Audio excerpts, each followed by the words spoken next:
먼저 일국의 총리가 비선 실세이자 보안 손님을 찌라시 보고 알았다는 거, 이건 정말 무능한 겁니다.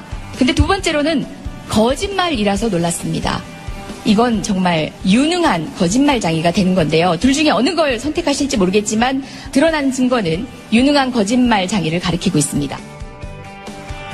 네. 어제 황교안 대통령 권한 대행에 대한 대정부 질문이 있었습니다. 그런데 지난달 11일 오방 논쟁 이후에 어제 또다시 가장 날카로운 대립각을 세웠던 의원이자 현재도 검색어 1, 2위를 다투고 있는 이재정 의원 전화 연결해보겠습니다. 안녕하세요. 네, 안녕하세요. 이재정입니다. 네. 특히 황교안 권한대행에 대해서 문제가 많다고 예전부터 생각하고 오셨어요? 유난히 황교안 총리 시절도 그렇고 권한대행 시절도 그렇고 예. 황교안 총리를 상대할 때면 이렇게 항상 날카롭게 나서시는데.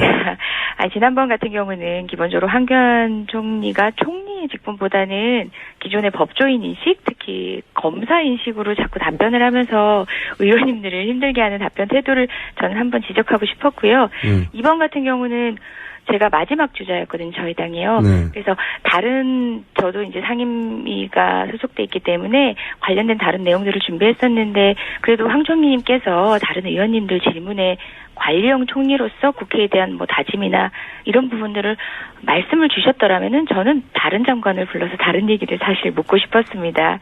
그런데 역시나 그 닉네임 붙여지지 않았으면 기름장어처럼 현상 유지라고 말씀은 하시면서도 박근혜 정부의 정책을 끊임없이 이제 공격적으로 추진하시겠다고 말씀을 하시니 마지막 주자인 저도 다시 되물을 수밖에 없었습니다. 네. 되묻는 정도가 아니라 그냥 망치를 휘두르셨는데, 근데 이제 그런가요? 언론에서 계속 등장하는 검색어가 거짓말장이 네. 요 거짓말장이가 계속 등장하는데 네. 무능하거나 거짓말장이다 이렇게 저는 사실 대정부 질문을 못 받고 기사로만 봤어요. 근데 이 이야기가 어떤 맥락에서 어떻게 등장한 거죠?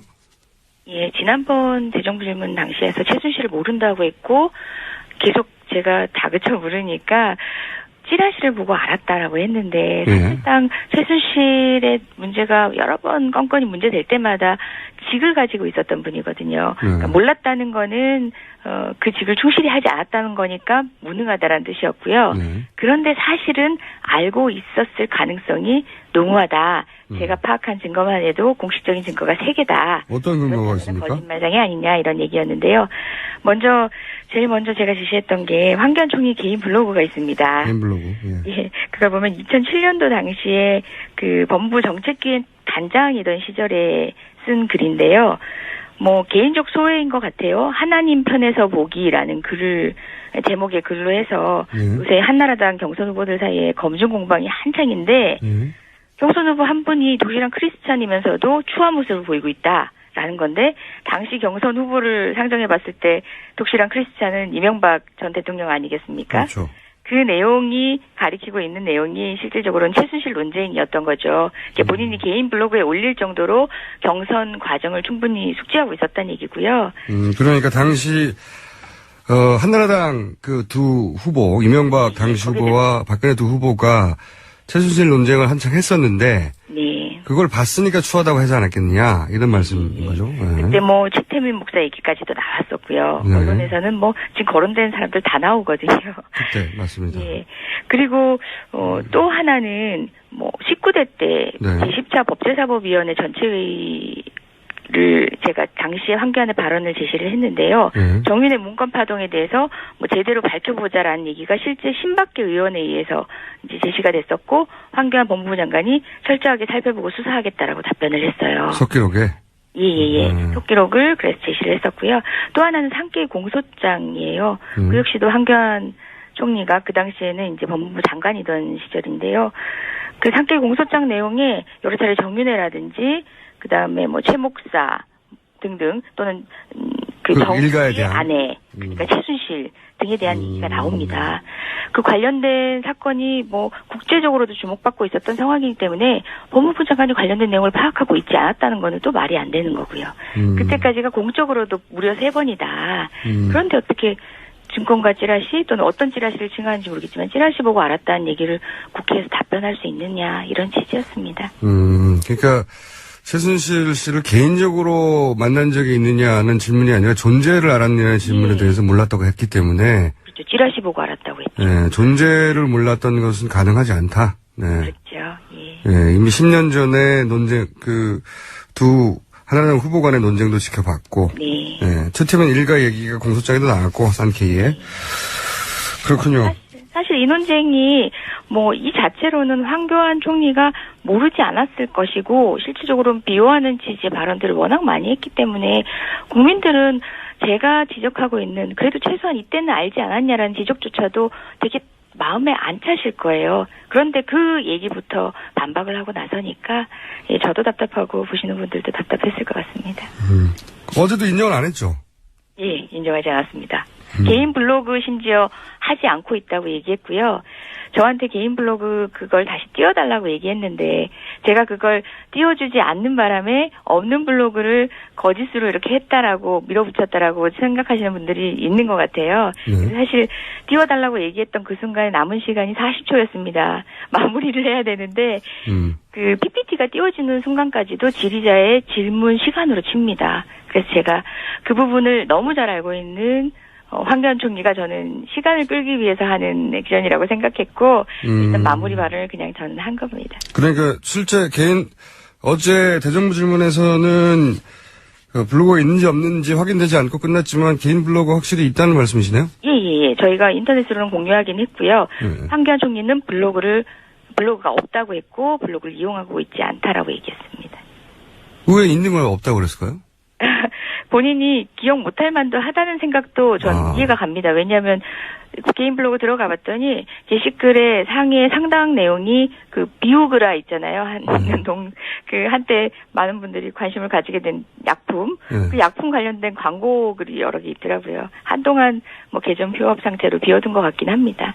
아, 그래요? 뭐 제가 이해해드리자면 기억을 못 하신다라고 하시니 뭐 없다고 하시니 기억을 못 하시는 게 아닐까라고 이해도 해봅니다. 이렇게 주목받기 오래 전에는 했는데 그 이후로는 안 했다 뭐 이렇게 생각할 수도 있는 거네요. 네. 뭐 인간적으로 이해하자면 그렇지만 사실상 모르기야 하겠습니까? 본인이 분명히 인지하고 있었던 최순실 그다음에 최 목사에 대해서는 이미 인지하고 있었을 텐데. 실명의 블로그가 맞는 거죠? 예, 맞습니다. 동명이인 아니고. 예, 사실 그 블로그 주소를 제가 공개하지 않은 이유는 가족들 사진까지 게시되거든요. 그러면 뭐. 예, 사모님의 사진도 있고. 그러면 확실한 거네요. 네. 예, 맞습니다. 동명이인일 수 없고 본인 사진이 올라와 있다. 네. 예, 본인의 직책에서 할 수 있는 얘기들도 있었고요. 예. 네. 왜 아니라고 그랬을까? 자. 하셨나 보죠. 예. 이에 국정교과서 문제도 짚었다고 언론 보도는 됐는데 내용이 어땠습니까?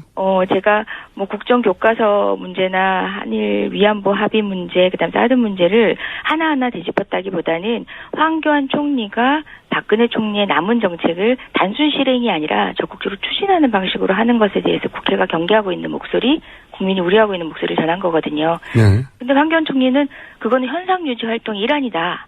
그렇게 자꾸 얘기를 합니다. 그러면서 왜 그런 일을 해야 되냐고 했더니 뭐 미래를 위해서 이런 얘기를 하길래 제가 미래에 대한 고민은 자기 대통령이 하는 거다.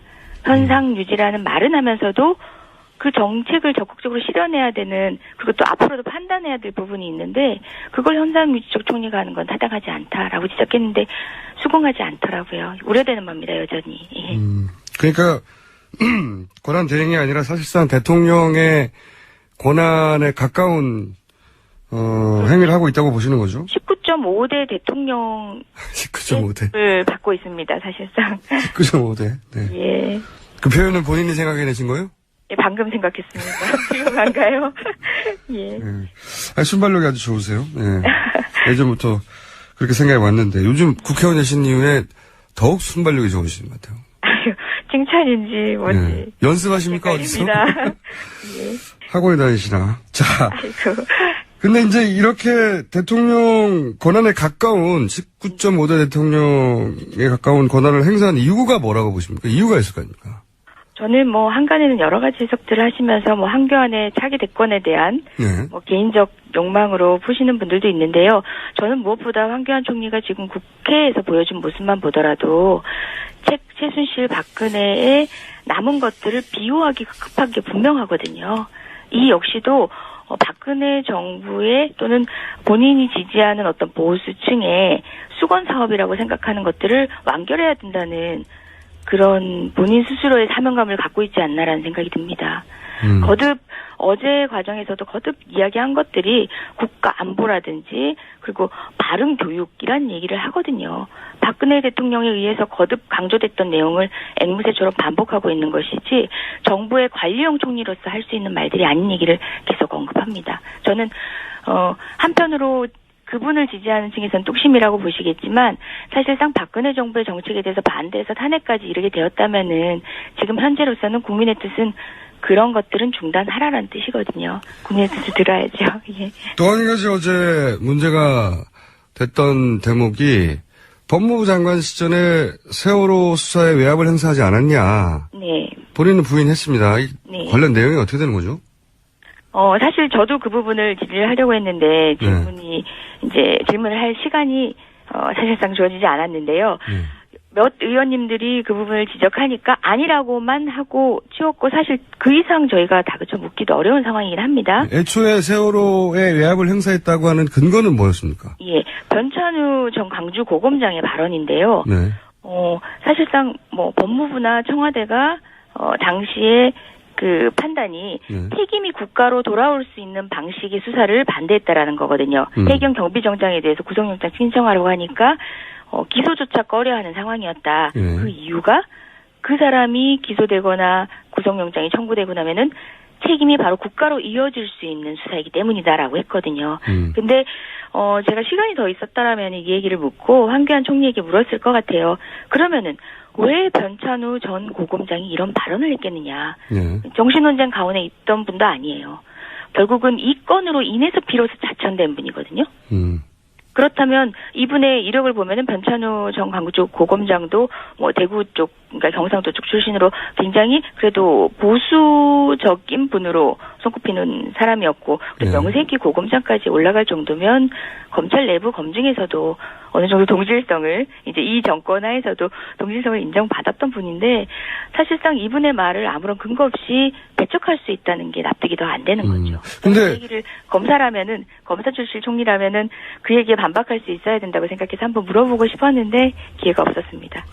그 광주 고검장의 발언은 네. 저희가 보도로로 접하기는 우병우 민정수석이 전민수석이 그런 외압을 행사했다. 라는 발언으로 이해했는데 저는 뭐 같은 라인에 있다고 생각한 거죠. 당시에 황교안 총리가 전혀 책임이 없는 자리는 아니지 않습니까? 총리니까요. 예. 그리고 당신은 법무부 장관이었군요. 예, 법무부 장관이었죠. 그렇기 때문에 우병우 수석하고 전혀 소통 안 되는 질은 아니었죠. 그렇겠군요. 그래서 좀 더 살펴볼 이유가 충분한 거죠.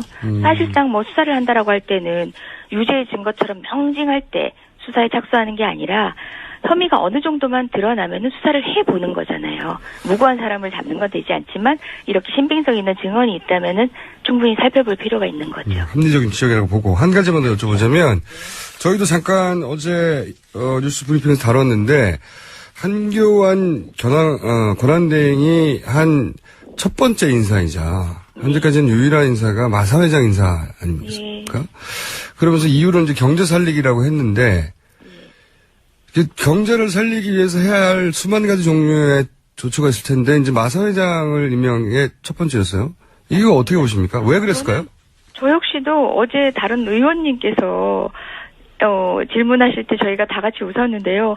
아니 국민들이 말이라 그러면 지금 지치는데 허필 마사회 회장이냐 이런 얘기까지 어떤 한 의원님이 해서 본회의장에서 슬쩍 웃음이 나왔었는데 맞습니다. 지금 다른 일도 급한데 심지어 국립대 총장도 인선을 안 하고 있는 지금 이 정부가 뭐가 그리 급하다면서 마사회 인사를 하느냐. 이건 저는 어떻게 보면은 국민을 조금 놀리기 위한 예, 그러니까 놀린다는 표현보다는 우롱하는 어떻게 보면 국민하고 싸우자는 메시지를 던진 거에 다름 아니라는 생각이 좀 듭니다. 혹시 이렇게 바라보는 국회 내부의 의원들은 없습니까? 이제 저희가 방송에서 짚기로는 이것이 이제 마사회, 삼성, 정유라 지원 연결돼 있는데, 근데 지금 네. 특검에서 삼성과 정유라 지원에서 포커스를 두고 수사를 하고 있으니 마사회 회장 자리를 비워두면 안 되는 거였기 때문에 한 게 아닐까? 제가 이제 드린 말씀이 그런 취지이기도 합니다. 실질적으로 국민과 싸우려고 한다는 것. 그러니까 마사회로 국민적 관심이 쏠려 있기도 하고 지금 수사 범위 내에서 자유롭지 않은데 그 부분에 대한 통제권을 행사한다는 것 자체가 지금 촛불 민심이나 지금 진행되고 있는 국민적 시선에 싸우려고 전면적으로 어떻게 보면 이제 도전한 거죠. 환경 권한측리 인사권의 하나로 볼 수 있는 게 아니라 이 전면적 국면에 대한 도전이라는 느낌도 듭니다. 특검 수사를 방어하기도 하고, 그리고 지금 지목되고 있는 혹은 뭐 주장되고 있는 박근혜 대통령 혹은 현 정부의 책임이 아니라는 이야기를 하기 위해서 거기 구멍이 생겼으니까 인사를 한 게 아니냐 이런 의혹인데, 이 부분은 사실 언론에서는 다 파헤치기 힘들고 의원님들이 좀 파헤쳐 주세요. 예, 열심히 노력하겠습니다. 네, 오늘 여기까지 할게요. 감사합니다. 예, 고맙습니다. 네, 지금까지 민주당의 이재정 의원이었습니다. 자, AS 2부의 김성태 안민석 의원 AS 제가 잠깐 해야 되겠네요. 네. 광을 판다는 표현은 본인 이익을 챙긴다는 뜻으로 제가 즉각 수정하고 싶었으나 두 분의 설정을 제가 방해할 수 없어. 그리고 가오 잡다 이런 표현도 등장했습니다. 네. 일본어로 카오죠. 네. 허세. 네. 바로 잡고 싶었으나 지금 바로 잡습니다. 그리고 두 분 코너 문자 많이 왔어요. 개콩보다 재밌어요. 두 분이 더 재밌는 건 끝나고 나서도 그런다는 겁니다. 방송 끝나고 나와서도 나갈 때까지 계속 틱틱하고 나갑니다. 네. 뭐라고 말하고 형님 항의하고 김성태 의원은 시끄럽다 하고 이렇게 엘리베이터 타고 내려간다는 거 알려드립니다. 참고로 이 두 분이 원래 목요일인데 공개방송 27일날 이 두 분이 나오십니다. 게스트 소개해드리자면 다른 분들도 있는데 일단 오늘 나왔으니까 얘기 드리고 27일 문자가 자꾸 와가지고 알려드리면 27일 7시 다 올 테면 와라 행사. 네. 지방에서는 마감됐어요. 네. 계속 보내시는데 뭐 보내시는 거야 보내십시오. 마감은 됐다고요. 마감은 됐고요. 그리고 다른 분들은 그냥 오시면 됩니다. 자꾸 걱정하시는데 제작진도 안 올까봐 걱정. 서로 정반대 걱정하고 있는 거예요. 오시겠다는 분들은 내가 갔는데 못 들어가면 어떡할까? 다 들어올 수 있다니까요. 넓어요. 그리고 제작진도 걱정해요. 안 올까봐. 온다니까. 걱정 좀 하지 말라니까. 경영진 참 높은 분들이 걱정하고 있어요. 온다니까. 참네 이 양반들이. 걱정하지 말라니까. 그러니까 AS 마지막으로 하나 더 하자면 황교안 대행에 대해서 19.5대라고 재밌는 표현 이재정 의원이 얘기했는데 18.5대다. 현재 18대니까. 자, 여기까지 하겠습니다. 지난주에 감기 때문에 못 나오셨죠? 죄송합니다. 아직도 좀 목소리가 맹맹합니다. 그래서 저희가 LCT 이야기는 이제 다 언론에서 사라졌는데 언론에서 LCT 한참 나올 때 거의 한 달 전에 무슨 얘기를 했냐면 LCT 자꾸 이거 장사하는 사업하는 사람들만 때려잡고 있는데 알고 보면 이제 부산시의 문제부터 따져야 된다. 글쎄요. 다 허가가 부산시에서 나온 거기 때문에 요 얘기하고 자 이제 다시 다음 주 시작합니다 했는데 다 지나갔어. 다 지나가고 현규환 재판과 이용복 재판만 시작됐습니다. 네. 근데 LCT 이야기는 어쨌든 시작했으니까 마무리를 지어야 되니까. 아니 근데 조금 그러니까 제가 이걸 사실 이거 15분 가지고 안 돼요. 뭐 2시간을 해도 잘 이해하기가 좀 어려운데 네. 핵심은 이겁니다. 이게 원래 부산시 땅이에요. 원래 부산시 그리고 한 땅이다. 30년 동안 가지고 있던 땅입니다. 해운대 달맞이고개 옆에 한 15,000평 되는 땅이 옛날에 이제 뭐 군부대가 있던 땅이에요. 오랫동안 가지고 있었는데 이걸 갖다가 이제 온천 개발이나 무슨 유원지 개발을 하겠다고 하고서는 30년 동안 묶여있던 땅이에요.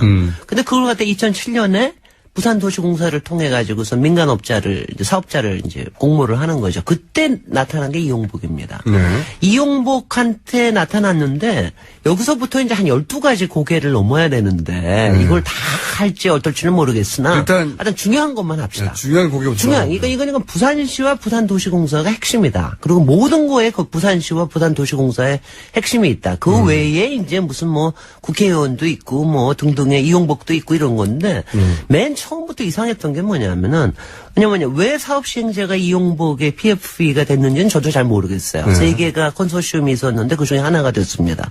근데 제일 신기한 게 뭐냐면은 그리고 이제 땅을 넘겼을 거 아니에요. 부산시에서. 네. 부산시에 넘겼는데 되게 웃기는 거 아니에요. 처음에 넘기고 난 다음에 규제 완화를 계속 해줍니다.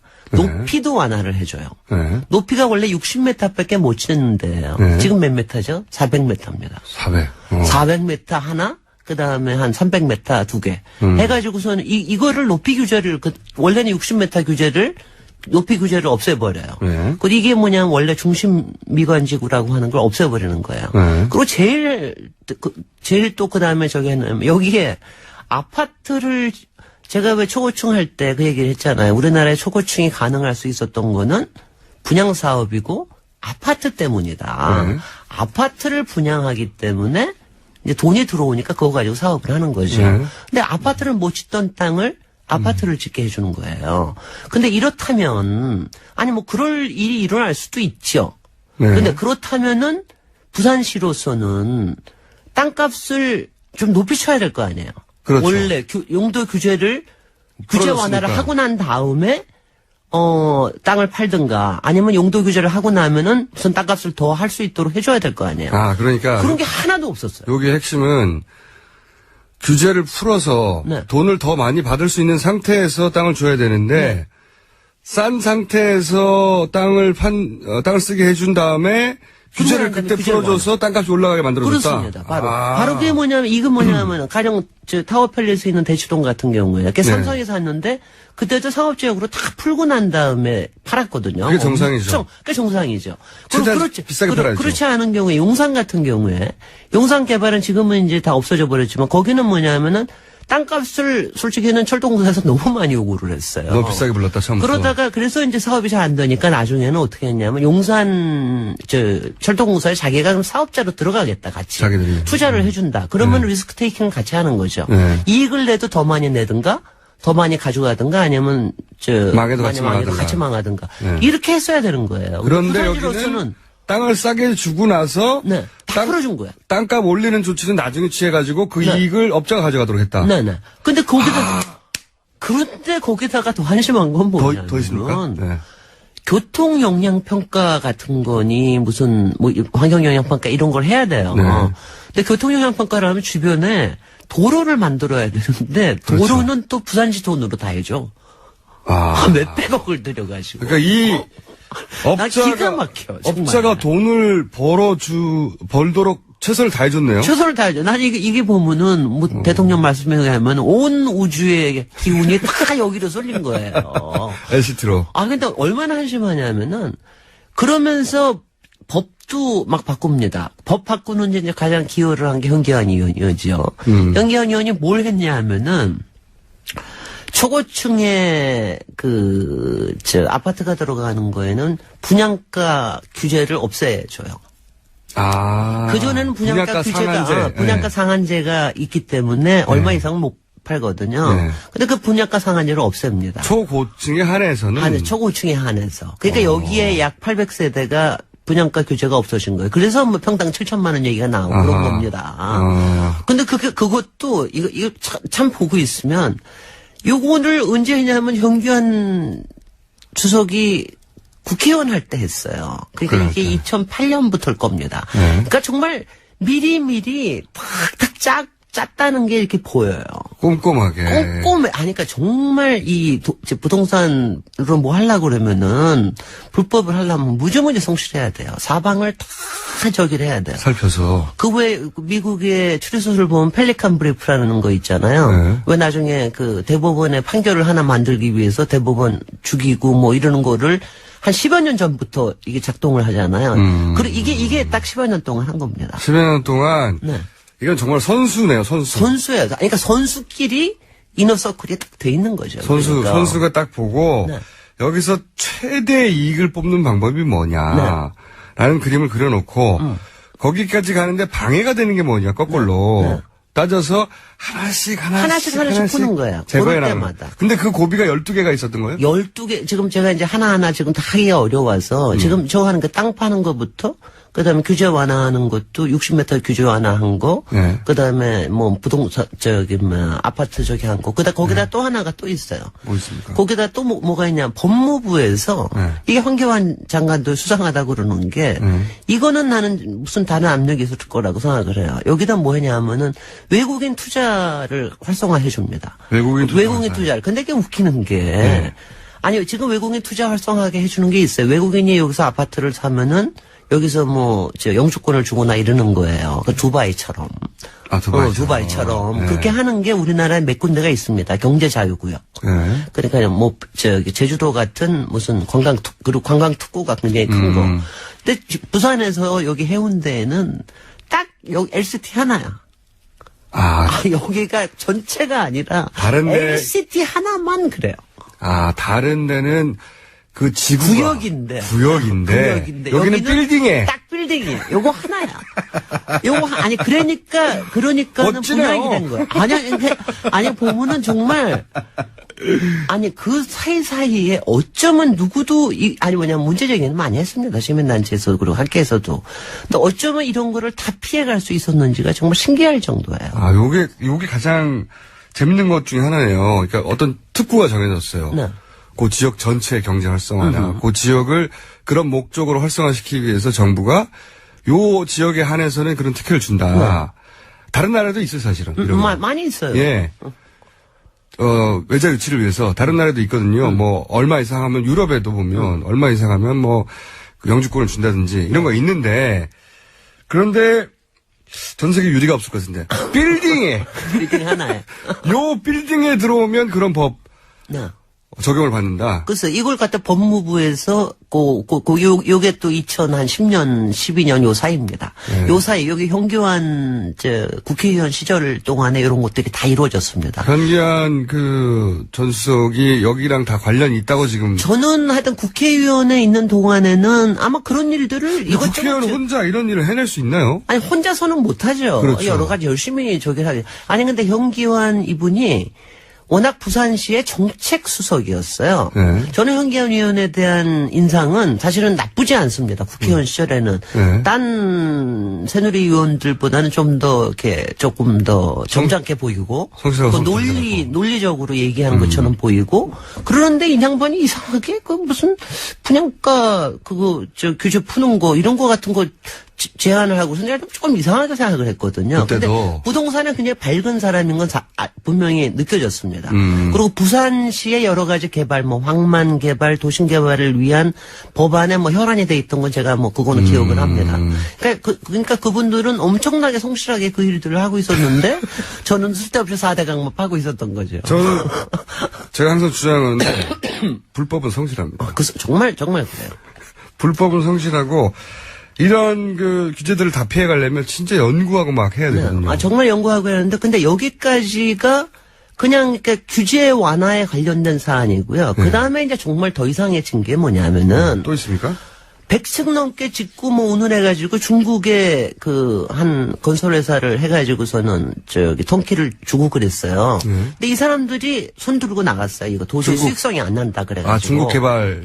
중국에 무슨 유한공사 뭐가 있어요. 그래가지고 했는데 이 사람들이 손을 들고 나갔는데 그러면 보통 개발에 딱 스톱을 하잖아요. 그때가 이제 지금 현기환 수석에 걸렸던 게 바로 그겁니다. 그때 갑자기 정말 수호천사가 나타납니다. 그러니까 중국 업체도 손 들고 수익성 들어왔다가 때문에 이거 돈 안 남는다. 도저히 안 된다. 그리고 뭐 여러 가지 문제가 있었던 모양이에요. 그래서 거기서 손 들고 나갔는데 그리고 나간 지 거의 한 달 만에 겨우 한 달 만에. 수호천사가 수호천사가. 포스코 건설이 나타납니다. 아. 포스코 건설이 나타나가지고 계약을 하는데 그것도 뭘로 계약을 하냐? 책임 시공으로. 그 책임 시공은 뭐냐면 무슨 일이 일어나도 이건 끝까지 지어준다라는 거예요.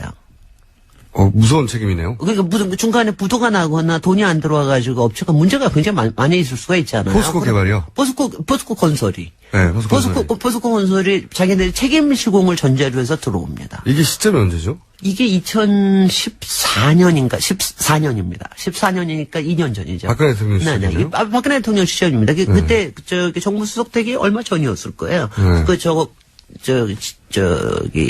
그때 공천 문제 있고 나고 난 다음에 그랬을 때 2014년 5월경이었습니다. 근데 그러면서 그거와 더불어서 그러니까 왜냐하면 항상 문제가 되니까 그다음에 돈이 어떻게 돌아가느냐 하는 거잖아요. 네. 그냥 분양해가지고 돈이 들어올 때까지는 돈이 아직 없습니다. 개발회사가. 근데 그때 필요한 게 뭐지요? 빌리는 거죠. 금융이죠. 빌리는 거죠. 근데 금융에서 네. 그때 부산은행과 더불어서 얘네들이 어느 정도의 대출을 해주냐면 1조 7천억 원을 해줘요. 포스코에 이제 전체 약정에 그러고 한꺼번에 뭐 3,800억 원씩 내놔주고 그래가지고 그러니까 이른바 유동성 문제가 싹 사라져버린 거예요. 그러니까 대단해. 갑자기 손 들어버렸는데. 네, 손 들어버렸는데 포스코 건설이 등장해가지고 이거 내가 손해를 봐도 해줄게. 네.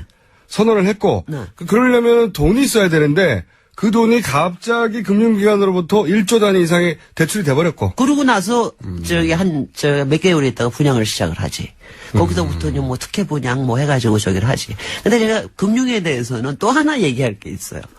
얘네들 정말 대단한 게 아까 왜 땅값 얘기했잖아요. 네. 땅값 얘기했을 때는 이용복이라는 회장은 기껏해야 자기 손에 기껏해야 몇십억밖에 없었을 거야. 그리고 그것도 군인 공제회에서 돈을 빌려가지고 땅값을 지불하는 거로 해요. 자기 돈으로 다 한 게 아니고. 10년 전에.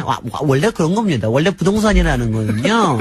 땅 놓고 땅 먹기에 원래 그런 겁니다. 원래 남의 돈으로 하는 겁니다. 원래 트럼프처럼. 원래 남의 돈으로 하는데 그거를 근사하게 가능하면은 괜찮게 너무 문제가 안 되게끔 하는 게 부동산이에요. 이거는 그냥 진리입니다. 전 세계에. 그런데 군인공제회에서 근데 이게 사업이 진행이 안 되니까 돈을 못 갚을 거 아니에요. 그래서 그 이자만 거의 100%좀 쌓였어요. 뭐 천몇백억이었는데 이자만 다시 천몇백억이 돼버려서 그때는 이자가 높을 때예요. 근데 군인공제에서 한 3년쯤 있다가 이자를 다 탕감을 해준다. 1,000억에 대한 이자를. 천몇백억. 이자만 천몇백억. 그러니까 그래. 그걸 탕감을 해줘. 받을 수 있는 이자를 탕감해버려요? 그러니까 나는, 이거는, 그러니까 이게요. 은혜롭네요. 횡령의 문제가 아니라, 이거는 각기 군인공제회도 그렇고 부산시 그렇고 모든 거에 배임의 문제예요. 기본적으로 한 통 속이 아니면 이익을 나누지. 아니요, 그러니까 이게 서로 간의 이익들이 다 연결되어 있는 게 아니면 이익을 나누지 않는다면. 그러니까 지금은 이거는 안 되지만 다른 이익이 뭐가 들어올 수가 있다. 가령 군인공제회 같은 건 나중에 사업권 같은 것도 모자랄 수 있습니다. 이 사업권은 이 사기업의 기업가가 줄 수 있는 게 아니니까. 그렇죠. 그러니까 이제 우리가 도와준다 그러지. 이야. 그래가지고 그래서 2014년에 그렇게 하고 나서는 완전히 순항을 했어요.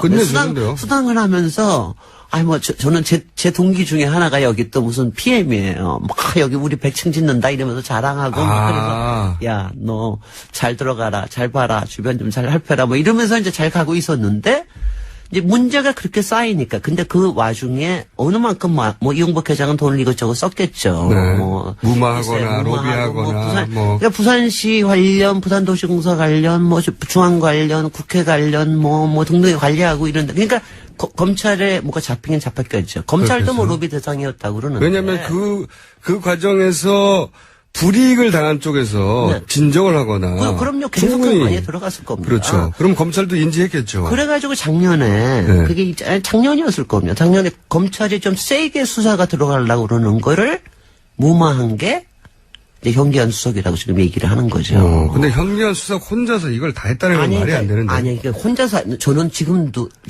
얼마나 웃긴 줄 아세요? 현기현 수석은 뭐, 5억인지 50억인지 때문에, 그것 때문에 재판을 받는데, 이용복 회장은 횡령으로만 받아. 뇌물죄 없어, 지금요.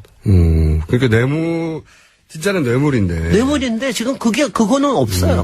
뇌물 없이 이 일이 이루어졌다고 생각하는 거는 이 엄청난 과정들이 저절로 벌어졌다는 건 말이 안 되잖아요. 네네. 그리고 돈의 규모를 얘기를 해볼까요? 지금 이제, 현기화는 최대 50억씩이라고 그러고, 내연녀 전세금 1억, 술값 포함하고 운운해가지고.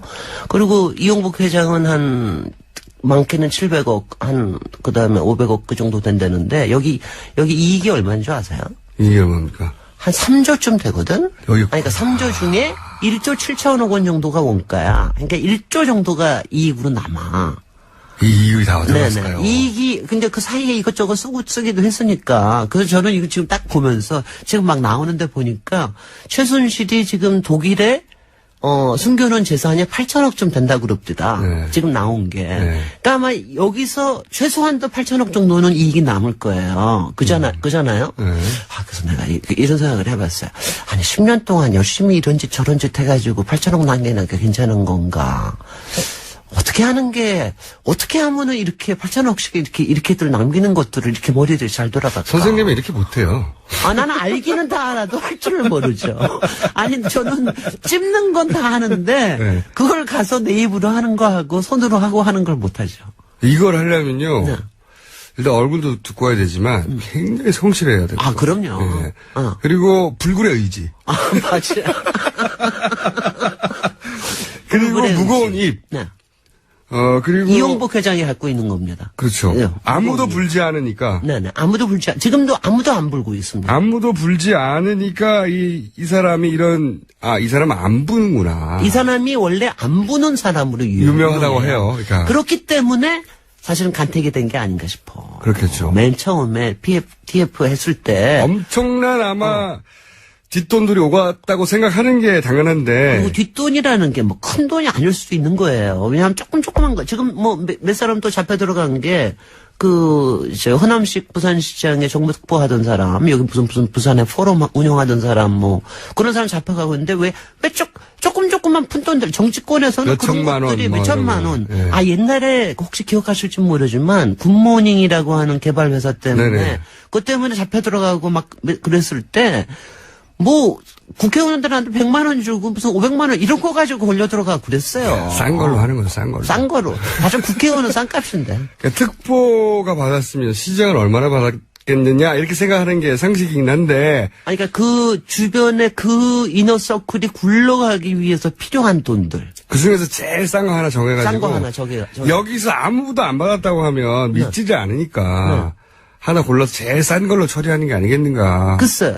그렇게 생각하지 않고서야 지금 말씀하신 건 일단 하나만 풀기도 어렵잖아요. 하나만. 그럼요. 이거 하나만 풀기도 어렵습니다. 왜냐면 왜냐면 예전에 서울시가 복마전이라는 얘기를 들었어요. 네. 지금은 완전히 부산시가 사실 동남권 많이 그런데 완전 복마전입니다. 그러니까 여기는 마왕이 디글디글해요. 마왕이?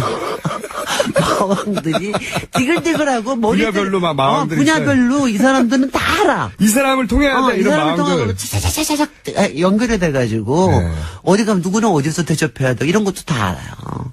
근데 이거 시간 다 됐고 그랬을 텐데 왜냐면 저는 이제 마무리를 제가 하셔야죠. 이런 거를 저거 하는 게 자 이거 봅시다. 8천억이 이제 하여튼 최순실은 저렇게 해먹고 이용복이나 부산에 저기는 이렇게 해먹고 그런데 여기서 남은 건 뭡니까? 부산시의 땅이 거기에 달맞이 고개보다 지금 달맞이 고개 바로 옆에 이 100층짜리 건물이 올라가는 게 부산시 시민들한테는 돈이 하나도 안 돌아가면서 이 3조들이 굴러간 게 지금 그렇죠. 남아 있는 건 누군 겁니까? 이거 완전히 공공의 대사기 그러니까. 한 가지만 여쭤볼게요. 네. 근데 왜 대통령이 갑자기 LCT를 엄정수사라고 그러죠? 글쎄. 보시기에는. 글쎄. 나는 엄정수사하면. 저는요, 네. 이거라고 생각해요. 두 개라고 생각했는데, 비박 정치권하고 검찰에 대한 그러니까 PK 지역의 비박 정치인들 네. 까불면 지금도 안 돼. 이거 하나고. 검찰은 전혀 안 건드리고 있다 그러는데. 검찰하고. 네. 그리고 또 하나는 시선을 약간 돌려보려고 그러는 거. 왜냐면 이거 만약 지금 최순실 이거 없었으면은 이거 엄청났을 겁니다. 지금 그렇죠. 이런 식으로 이용복, 최형규와는 갈 수가 없습니다. 지금은 정말 큰 건인데 최순실이 너무 크다 보니까 글쎄요. 사소한 건으로 취급되고 있어요. 부산시 같은 건 아무것도 아니지. 지금 뭐 청와대가 난리인데. 여기까지 하겠습니다. 지금까지 도시건축가 김진애 씨였습니다. 저는 김호준이었고요. 내일 다시 뵙겠습니다. 안녕. 말씀을 주셨더라면은 저는 다른 장관을 불러서 다른 얘기를 사실 묻고 싶었습니다.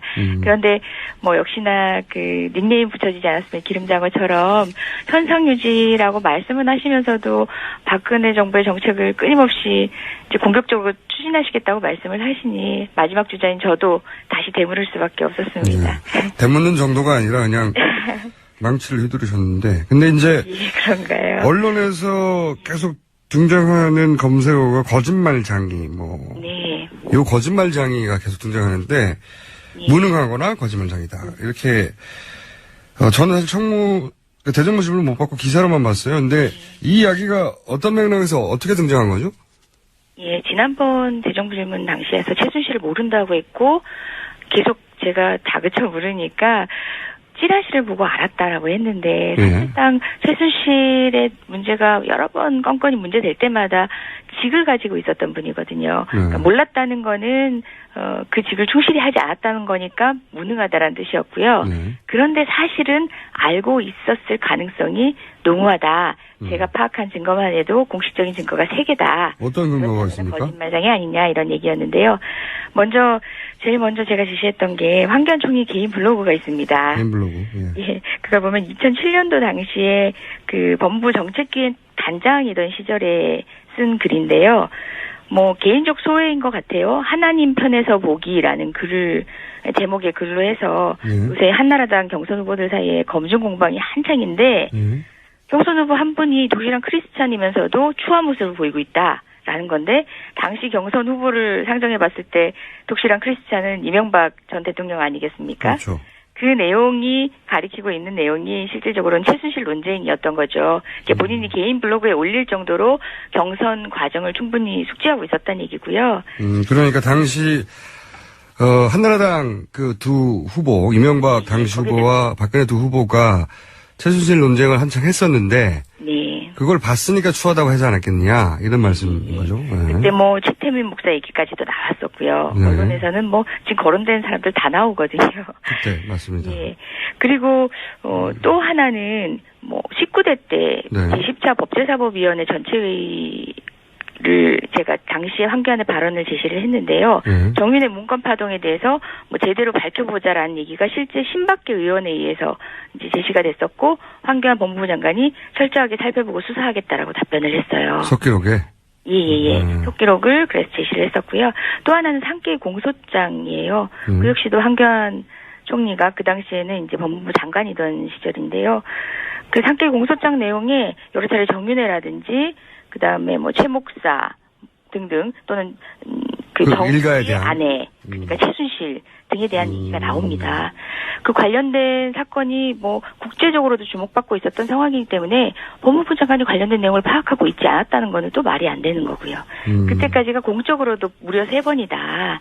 그런데 어떻게 증권가 찌라시 또는 어떤 찌라시를 칭하는지 모르겠지만 찌라시 보고 알았다는 얘기를 국회에서 답변할 수 있느냐 이런 취지였습니다. 그러니까 최순실 씨를 개인적으로 만난 적이 본인이 기억 못할 만도 하다는 생각도 전 이해가 갑니다. 왜냐하면 개인 블로그 들어가 봤더니 게시글의 상의 상당 내용이 그 비오그라 있잖아요.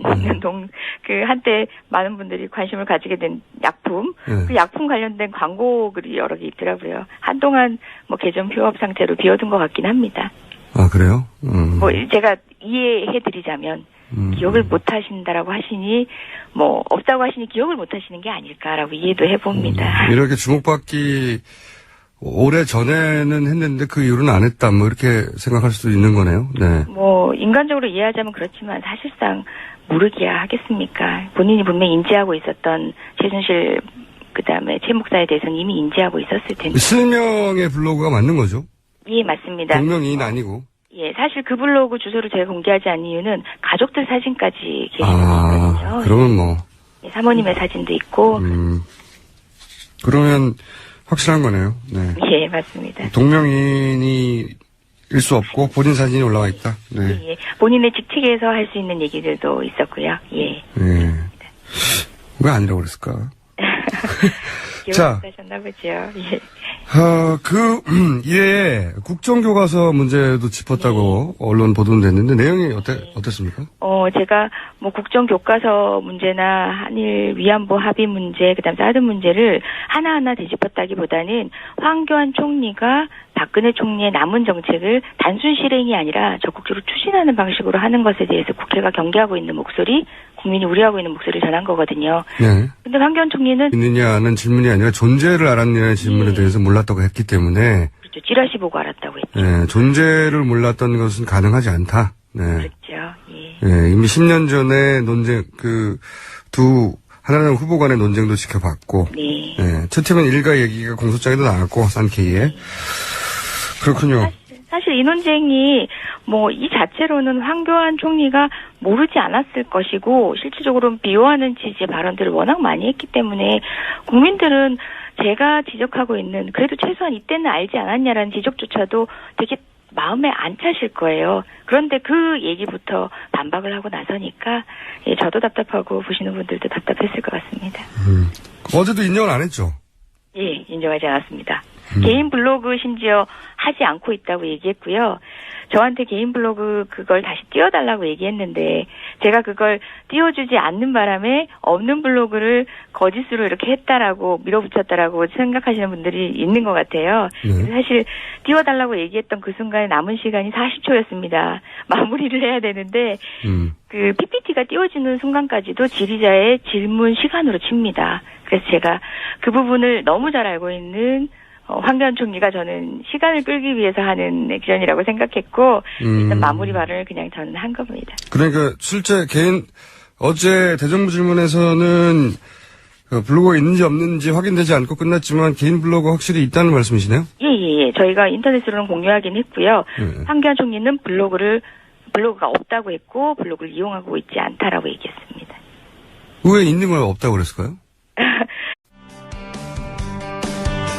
먼저 일국의 총리가 비선 실세이자 보안 손님을 찌라시 보고 알았다는 거, 이건 정말 무능한 겁니다.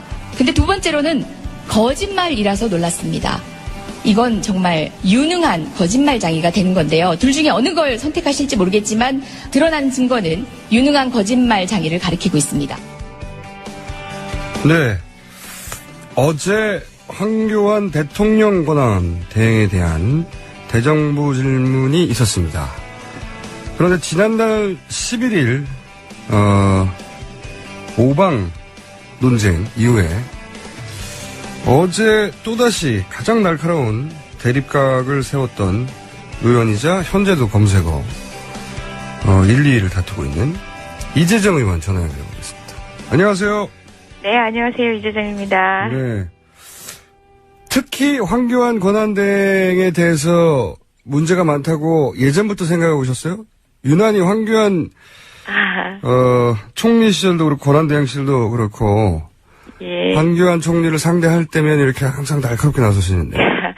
지난번 같은 경우는 기본적으로 황교안 총리가 총리의 직분보다는 기존의 법조인 인식, 특히 검사 인식으로 자꾸 답변을 하면서 의원님들을 힘들게 하는 답변 태도를 저는 한번 지적하고 싶었고요. 이번 같은 경우는 제가 마지막 주자였거든요, 저희 당이요. 네. 그래서 저도 이제 상임위가 소속돼 있기 때문에 관련된 다른 내용들을 준비했었는데, 그래도 황 총리님께서 다른 의원님들 질문에 관리형 총리로서 국회에 대한 뭐 다짐이나 이런 부분들을